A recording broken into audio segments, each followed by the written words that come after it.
Topic of this video is why past success doesn't guarantee your future raise. Before I start, let me give you a quick bit of context. I spend most of my time inside active capital raises. This is with developers who've already had success. We're talking about people who've raised money before, people who've built deals, people who think the next raise should be way easier than the last one. But what I'm about to explain is probably going to come across as a bit of a painful surprise when it comes to capital raising. It's one of those things that catches experienced sponsors off guard all the time, quite a bit actually. Even the newbies too. So it's newbies and experienced sponsors. In fact, it's not just newbies and experienced sponsors and developers. This one actually applies to me too, where I have a certain expectation of a predictable, repeatable outcome that doesn't always materialize for me. So, I have to kind of go back to the drawing board. And so just so you understand where I'm coming from, I've successfully raised capital since 2010. I've been doing this for over 15 years. I've seen what happens when systems work, and I've seen what happens when people solely rely on reputation instead of structure to do the heavy lifting for them. I've also seen through how quickly momentum in a capital raise can just completely disappear, especially when certain assumptions go unchecked. That experience has overall changed how I look at capital raising,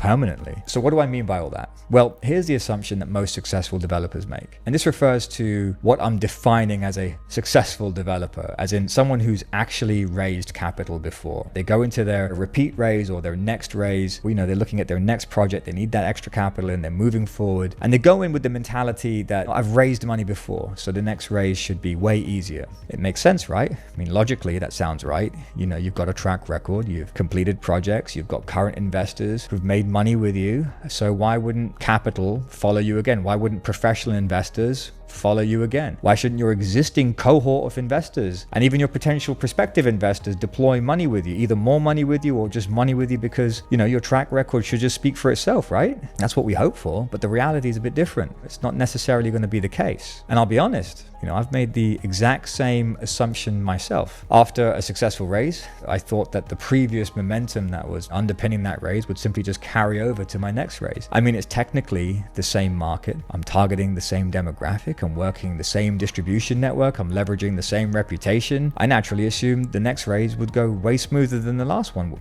right? I mean, it just sounds logical, sounds methodical. But, what I learned in the end, the hard way, was that past success doesn't necessarily reduce the friction on the new raise. In fact, it often hides it. So let me unpack that a little bit to help make sense for you. I've been in raises where things have moved fast, really fast. Money came in, commitments stacked up. And at the time, I felt like we'd nailed this. And looking back, what actually happened, it was the distribution that carried the raise. The network I pushed the project through was really hot at the time. Investor capital at the time was maybe looser than it was later. The timing was right. The investment product or the investment opportunity was the right fit at the right time, especially when considering, investor appetite for risk or that investment class for the space. And momentum did a lot of the hard work, and that domino effect kind of kicked in. And because it worked, I didn't slow it down to question the structure. I didn't question the sequencing. I didn't question what would happen if the conditions changed. And that success overall hit a lot of the cracks in the plan. And you only discover those cracks, by the way, when the environment changes on you or it tightens up on you.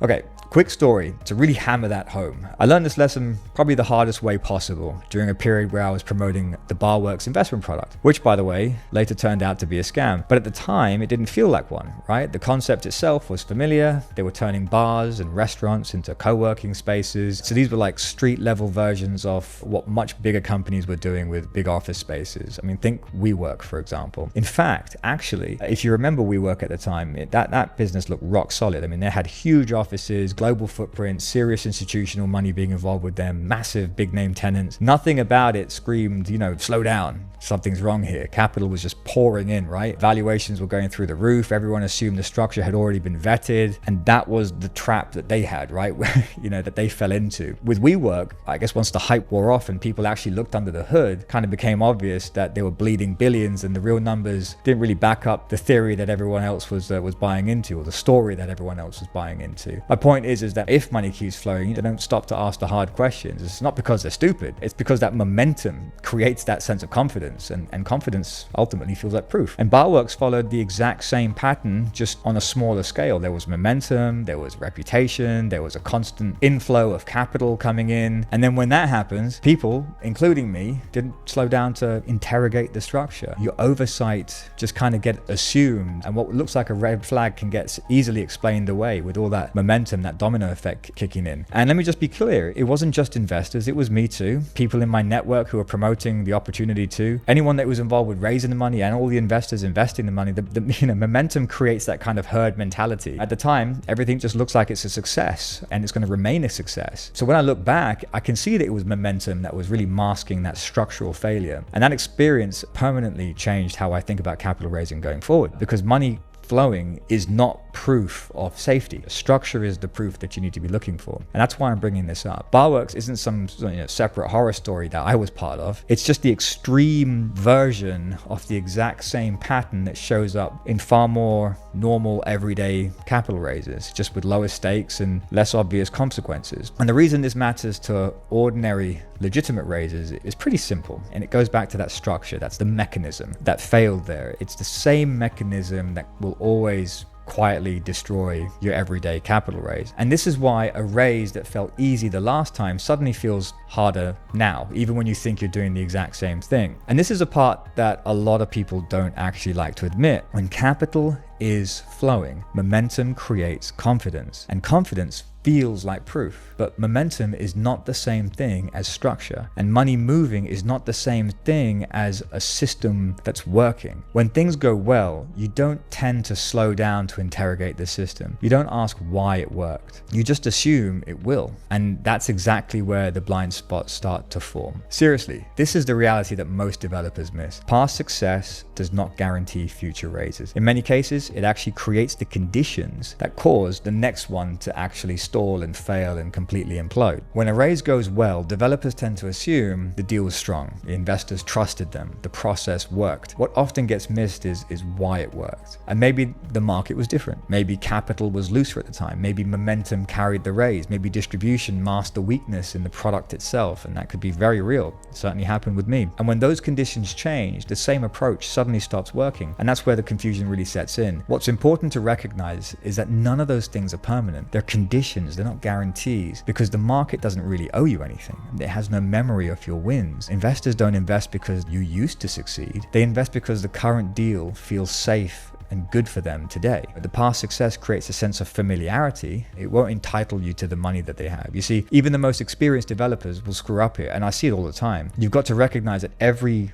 raise is evaluated independently. Investors don't say, this person did well before, so I'm in. I mean, they might say, hey, I'm in up front, but that's before they've reviewed everything. They might say that verbally, they may take a look at your new offer, but they're really saying internally, does this opportunity still meet my risk tolerance right now? Do I still have an appetite for this type of opportunity? Because risk tolerance changes. Market shift, personal circumstances change, capital can tighten up. Maybe they deployed the majority of their money with you last time. Now they're being way more cautious with what they have left. A win 3 years ago doesn't necessarily protect you from investors hesitating with you today. I see this with repeat investors all the time. I'm talking about the same person who invested with you before. You're leveraging the same trust and faith that you cultivated in that relationship the last time. But on one raise, they're quick. They're quick to deploy capital. They're decisive. They're comfortable with you even. But then on the next raise, they're slower. They ask way more questions, and there's way more caution. You kind of weren't expecting it. And even in the cases where nothing went wrong in the last project, everything was gravy, everything was super smooth, they start to hesitate, they start to question more. But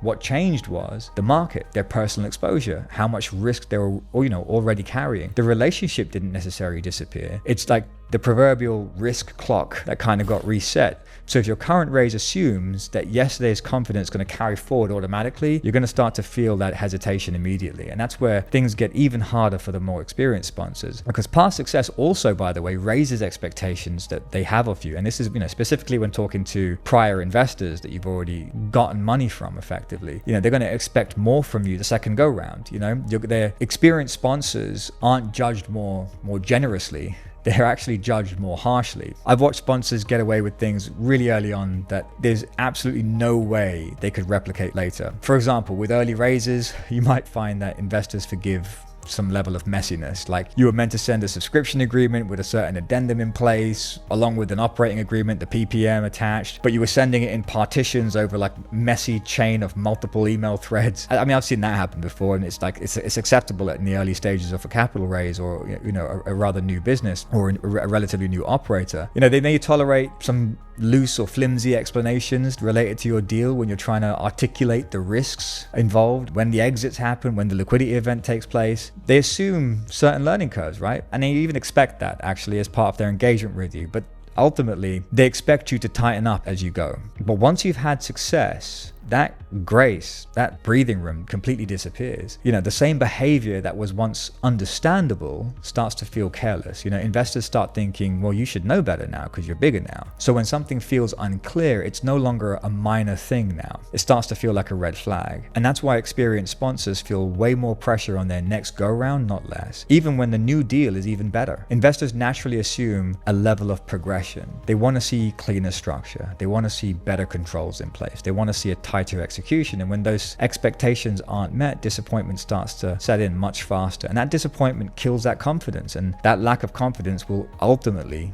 kill your raise. That's why leaning on "I've done this before" can actually backfire on you. Because while developers reference their past wins, like their past successful exits, their track record with all their previous raises, but past success doesn't reduce the current sense of uncertainty. Sometimes, in fact, in most cases, it actually increases that level of scrutiny. Investors start thinking, if they've done this before, why does this still feel unclear? And if they're experienced, then why is this structured in this way? And that's when hesitation creeps in. So once you strip away reputation, that memory and that past goodwill, here's what's actually left. And the truth is, very little actually gets carried over automatically between raises. So what does carry over? Well, sound structure, a defined offer, proven distribution, repeatable momentum, that's what carries over. But here's what doesn't. Goodwill will not carry over. Assumptions will not carry over. Past excitement will not carry over. And reputation alone will not save you. You see, capital doesn't compound on that kind of ego. It compounds on systems, repeatable systems. And I've seen people raise once and never again. But I've also seen people raise repeatedly across multiple cycles. I've been part of those repeat raises and I know what the differences are. The difference isn't anything to do with talent or charisma or reputation. It's whether there's a system in place that works even when the conditions change. Remember, ego works once, but it's the system that's going to work repeatedly. That's why most repeat investment capital raises fail. Not because the developer forgot how to raise money, but it's because they stopped questioning why it worked the last time. And once you see this pattern, you can't unsee it. So here's the reframe that I think you should be looking at, especially if you're an experienced developer. Every raise is a fresh test. Every investor is evaluating you again, not just against your past, but against their current alternatives. When you accept that, you stop relying on reputation and you start building a repeatable capital acquisition system. So what does that mean moving forward? If you want consistent access to capital, there is no way you can rely on the fact that you've done this before, or our last raise went great, or investors know us. So what you actually need every time you go to market is you need an offer that's right every time. You need structure that's right every time, and you need momentum that's right every time. That's how serious sponsors stay funded across multiple investment cycles. And when I say offer, structure, and momentum every single time you go to market, I'm not talking about those as buzzwords or abstract ideas. I'm talking about non-negotiable operating requirements, things that you can actually test that, before going back to market. I'll go through those and show you what I mean. Let's start with offer. Offer means an investor can look at your opportunity and immediately understand what the deal actually is, what kind of risk it represents, where this sits in their portfolio, and why they're being shown it in the first place. Not after a call, not after some kind of a walkthrough, I mean immediately. Here's a way to look at it. You don't have an offer if you need a 30 to 45-minute call just to explain what the deal actually is, or if different investors describe your opportunity in completely different ways, or if you keep getting the same basic questions over and over again. That's not investor diligence or investor curiosity. That's just confusion. A good offer explains that before you even open your mouth. Okay, so let's look at structure. Structure means risk is handled by the way the deal is structured, not by your explanations of the deal. So not by reassurance, not by, hey, let me walk you through why this is safe. You should be able to show know immediately that if timelines slip, for instance, there's already a mechanism in place for this. If capital deployment changes, there's already a rule in place. If something goes wrong, it's clear who decides what happens next. So here's the test for you. You don't have structure if you're constantly reassuring investors verbally, or you find yourself saying things like, don't worry, we'll handle that later, or if there are certain key protections that only exist because you're personally promising them. That's not structure, that's trust, and that's a dependency on trust that you can't really back up. Structure means the deal works even if you're not in the room. And this is exactly what most repeat raises quietly lose once sponsors start to really lean on that reputation instead. And then finally, there's momentum. Momentum does not mean hype. It doesn't mean pressure. It doesn't mean you creating that sense of urgency through tactics. Momentum means the raise doesn't feel like it depends on one investor saying yes. It doesn't feel like this call, if it goes badly, everything's going to stall. Momentum is where investors can see conversations are happening, allocations are being discussed, capital is moving independently of them. So here's a test that you can kind of put in play for yourself. You see, you don't have momentum if one investor saying no slows down the entire raise. Your confidence rises and falls with each phone call with potential investors. You feel pressure to close this one person because everything depends on it. That's not momentum. That's a house of cards. Real momentum makes participation feel comfortable or even inevitable, not risky for those prospective investors. It removes that silent fear of being first, being alone, or being early and wrong. When all three of those are genuinely in place, the offer is immediately understood, structure so the risk is handled without any kind of real persuasion, and momentum so the raise doesn't rely on any one singular relationship. Something really important happens. You stop needing reputation to carry the raise. You stop needing to lean on the past wins to convince people that your opportunity is good. And you stop being surprised when the next race suddenly feels harder than the last, because now you understand what actually carries forward and what doesn't. And just so this isn't theoretical, let me give you a few practical things that serious sponsors do before they ever go back to market. And this is not something that you do during the raise, this is something that you do before it. So step one would be to pressure test the offer without being in the room. So before you show your deal to investors, hand it to someone who isn't emotionally invested in your opportunity, like an advisor, a partner, someone that's outside of your business that you consider smart, and ask them one question. Explain this deal back to me in 60 seconds. If they can't clearly tell you what it is, who it's for, and where it fits in a certain portfolio without you having to correct them, you don't have a good offer yet. And no amount of calls will, follow-up calls will fix that. Step two is to remove the verbal promises from any part of your raise. So go back through your last investor conversations and notice how often you say things like, don't worry, we'll handle that, we've got that covered, or we'll sort that out later. Any protection that only exists because you've had to say it out loud is a complete liability. Serious sponsors move those protections into a structure, they document it, it's in black and white. If it's not written, it's not real. Step three is about the momentum, but not the kind that most people think. It isn't about hype. It's not about instilling a sense of urgency that doesn't exist. And it's definitely not about pushing harder on calls. Momentum is about what an investor can see from their perspective. They need to feel like they're stepping into something that's already in motion, not something that's waiting on them. And here's a test from the investor side. If an investor looks at your raise and feels like, if I don't say yes, nothing's going to happen with this project. If that's the case, you're not going to have momentum. It's going to feel risky. Real momentum feels completely opposite to that. It feels like this is moving on without me. There are other conversations happening. The allocations are being discussed. I have to decide how I fit into this. Otherwise, I'll miss out on this opportunity. That perception is everything. And you don't create that by closing harder. You create that by making that activity, the milestones, the things that you're achieving in your business, visible to the investor. So that means the investors can see other people engaging. They can get that sense of progression in the raise. They don't feel like they're the one that's carrying the outcome. When investors feel like they're joining a process instead of funding hope, money will move way faster for you. That's what I mean when I say visible momentum or real momentum. And that's what makes participation feel more inevitable, more transactional rather than feeling risky. The fourth is an interesting one.